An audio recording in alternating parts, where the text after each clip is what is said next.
Bonjour à tous et bienvenue chez Caractère. Je suis avec Frédéric Pambianchi, directeur général de Koenig & Bauer France. Bonjour et bienvenue. Bonjour Edouard, merci de nous accueillir.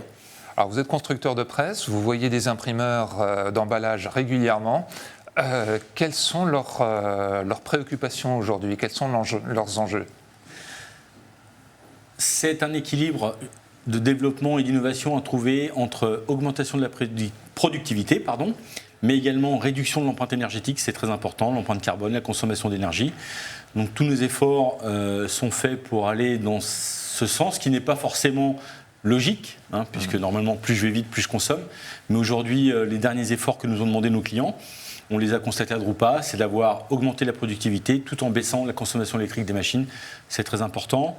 Également, Edouard, c'est la facilité à conduire la machine, les automatismes. Ils ont des problématiques de recrutement qui sont de plus en plus fortes. Et forcément, ils nous demandent de les aider dans ce sens-là, commencer à intégrer de l'intelligence artificielle, de nouvelles versions, des nouvelles générations d'électronique, c'est important. Et puis, réduire la gâche, augmenter les temps de calage, ça vient aussi sur ce que je disais, sur l'augmentation de la productivité. Alors ces demandes-là, vous les entendez, comment est-ce qu'elles guident votre stratégie produit?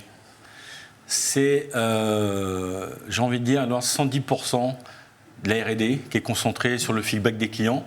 Nous avons la chance d'avoir historiquement des contacts très étroits avec nos clients, donc ils nous partagent au quotidien, et quel que soit le continent ou le pays, et on se rend compte que finalement les demandes sont assez similaires, il y a peu d'écart entre les différentes parties du globe. Et puis derrière, c'est augmenter la performance électrique, trouver des nouvelles technologies, intégrer des nouveaux logiciels pour pouvoir piloter mieux et plus précisément la machine, trouver une nouvelle fonctionnalité qui n'existait pas avant, réduire la taille du carton, par exemple, en supprimant la gamme de contrôle, c'est ce qu'on a montré, c'est un effort qui était important. Voilà, ça vient. Et puis ça vient aussi pas uniquement sur l'offset, nous travaillons aussi sur le numérique, c'est important. Et nous, notre vision de l'avenir, parce qu'on l'a partagé avec nos clients, c'est que l'atelier de demain, ce sera sûrement et de l'offset et du numérique. Les deux ne sont pas concurrents, mais complémentaires. Et quand on a préparé cet échange, vous me disiez que Koenig & Bauer se positionne comme un trusted advisor pour les imprimeurs. Ça veut dire quoi? C'est la stratégie du groupe, elle est relativement simple. Les dernières acquisitions, c'était dans le packaging, Flexo-plaque, Flexo-bobine. C'est dans la finition, avec de nouveaux développements dans la finition, la découpe à plat, la découpe rotative, le pliage-collage, de la R&D aussi qui va dans l'impression sur métal pour l'emballage. Aujourd'hui, nous avons une grosse activité sur l'impression métal, même en France. Donc c'est vraiment le core business de notre entreprise aujourd'hui, c'est de pousser dans ce sens. Et tous les investissements internes ou externes, ils vont dans ce sens. Quels sont les éléments que les imprimeurs d'emballage vont devoir maîtriser pour réussir demain, que ce soit dans l'impression, dans le post-presse, peut-être dans les logiciels, les éléments qui sont périphériques au processus d'impression lui-même? Qu'est-ce qui va faire la différence? Il y aura une part importante de développement sur tout ce qui est, intégration verticale dans l'atelier, optimisation des flux, contrôle des coûts, contrôle des temps, réduction de la gâche. C'est aujourd'hui quelque chose qui était bien fait, mais il y a encore une marge de progression. Donc nous travaillons avec nos clients pour justement développer des outils tels qu'on l'appelle chez nous le Job Optimizer, justement, pour optimiser l'atelier, optimiser le parc. Alors Job Optimizer, c'est quoi?